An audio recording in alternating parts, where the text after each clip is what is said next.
Pag-oorig, ginagawa na rin sa ibang bansa. Pero syempre, hindi pa huhuli ang mga tiga Marikina, lalo pat sa kanila gawa ang mga magaganda at matitibay na sapatos. Ito ang karera ng mga takong, takbuhan ng mga naka-high heels. Alas 6 pa lang ng umaga. Parang may costume party na dito sa Shoe Avenue sa lungsod ng Marikina.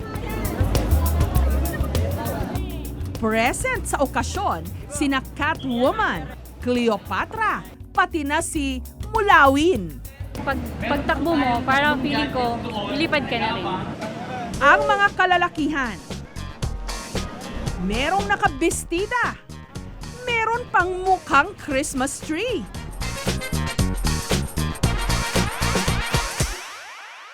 Ngunit ang talagang agaw eksena, ang kanilang mga sapatos. Merong dinisenyohan ng Lego, balahibo, at kung ano-anong pampakintab. Pero wala po tayo sa isang fashion show. Lahat sila kalahok sa taunang Tour de Takong ng shoe capital ng Pilipinas, ang Marikina.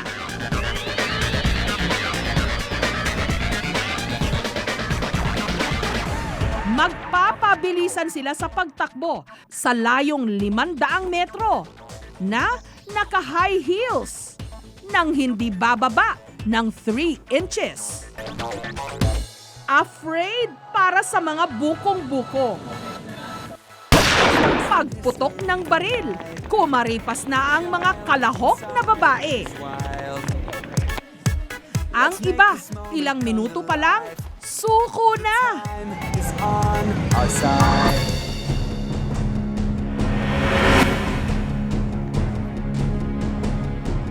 Dito namin nakilala si Janet, ang defending champion ng Tour de Takong ng taong 2011. Hindi na mabilang ang mga tropeyong napanalunan niya sa iba't ibang marathon at fun run. Pero ang Tour de Takong daw ang talagang humamon sa kanyang pagiging sprint queen. Kami po sumasali po sa mga fun run na yung ganito lang po, naka-flat shoes lang po. Kumpara mo dun sa may heels, ang sobrang hirap po talagang tumakbo ng may ganon kasi hindi mo alam kung anong takbo gagawin mo, kung matatapos mo ba yun. Dahil hindi talaga kursunada ni Janet ang magtakong, humiram lang daw siya noon ng stiletto sa kanyang kaibigan na bumuka naman ang swelas pagkatapos ng karera. Ito po yung ginamit ko last year na stiletto run sa Marikina City po. Ito yung ginamit kong hiniram ko lang po sa friend ko. Tapos ngayon po nasira na nga po, dinikit ko lang po siya ng electrical tape po. Ang nakukuha niyang premyo sa mga run, ipinantutulong daw niya sa kanyang pamilya.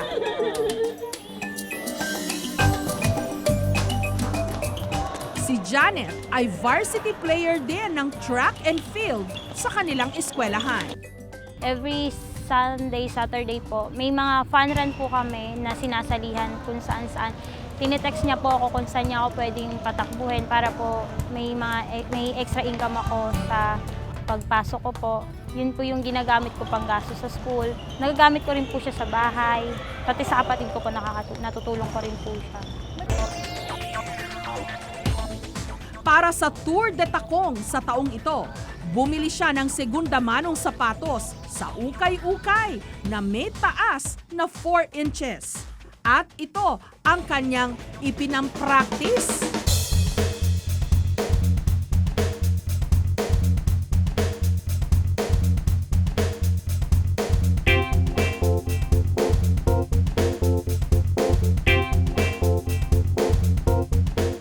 Si Letlet naman, mas kakaririn daw ang kanyang attire.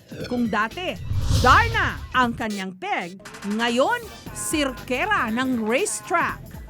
Ang tatanghalin daw kasing best in costume, makakapag-uwi ng 3,000 pesos. Ito na lang. Ito maganda to. Kasi tangang-tanga dun sa ginawa kong design na kulay blue na damit. Siksihan lang naman dun eh. Pero cost-cutting daw ngayon si Letlet.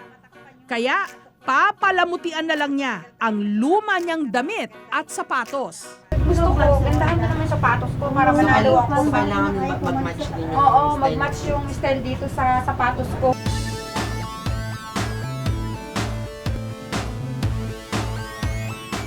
Ano, okay na ba to sa'yo? Oo, naku, Or nagugustuhan ko. nakukulangan ka pa dito sa mga glitters na Kasi yan? yan, okay na yan sa akin. Maya-maya lang, ang running stiletto ni Letlet, mala Lady Gaga na. Hasang-hasa naman daw sa paggawa ng sapatos na pambabae ang binatilyong si Toteng. Pero extra special daw ang gagawin nila ngayong sapatos, katulong ang kasamahang si Ka Elmo. Po yung taong na gagamitin ko. Sakto, hindi pa po siya tapos.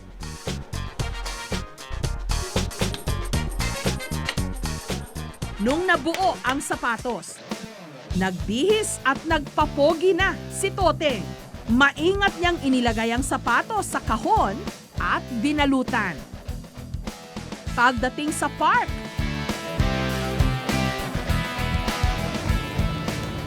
hindi pala para sa kanyang girlfriend ang sapatos.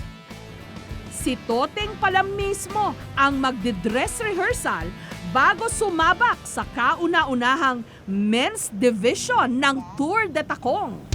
Ang kanyang gimmick, runaway groom na hinahabol ng kanyang bride.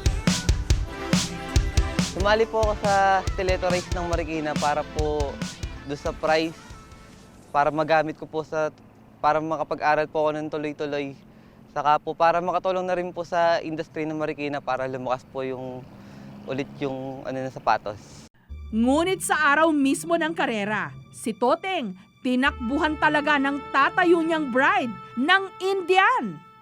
2, 1, turn on 2012, make it start!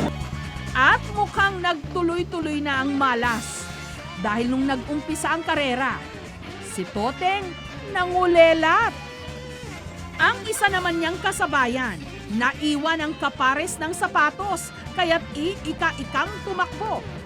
Ang isa namang ito, panay pa rin ang takbo kahit pa ang kanyang sapatos kumawala na sa kanyang mga paa.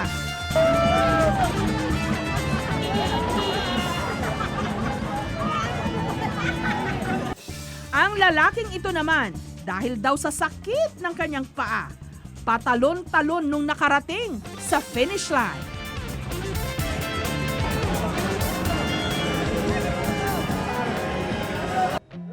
Ang nagwagi sa men's division, si Gerard De Asis. Mula sa Caloocan, palakpakan po natin si Mr. Gerard De Asis. Masaya na masakit yung paa. Kailangan yung nakakonsentrate ka lang sa paa mo kasi pag bigla nagkamali ka lang sa apakan mo, tapos sa momento mo, baka matapilok eh. Samantala, balik tayo sa takbuhan ng mga babae. Ang bride na ito, hindi na nagpakahirap, tila naglakad na lang papuntang dambana. Hindi rin nag-fly si Mulawin sa takbuhan. May nakaiwan din ng swelas ng sapatos sa kalsada. Si Letlet naman, Luz Valdez, talo. Habang ang defending champion na si Janet, pinakain ng alikabok ang mga katunggali. Poised na poised kahit mataas ang takong. Ang iba namang runners natapilok. Sa huli, si Janet pa rin ang winner. May paltos po yan, sigurado. Sakit po eh. Yung dulo ng daliri ko po. Pagkatapos ng laban, paltos ang inabot ng ilan. Ang isa namang ito, nasiraan ng swelas, kaya't makailang ulit daw nadapa at nagasgasan pa ang tuhod. 3 beses po ako dadapa.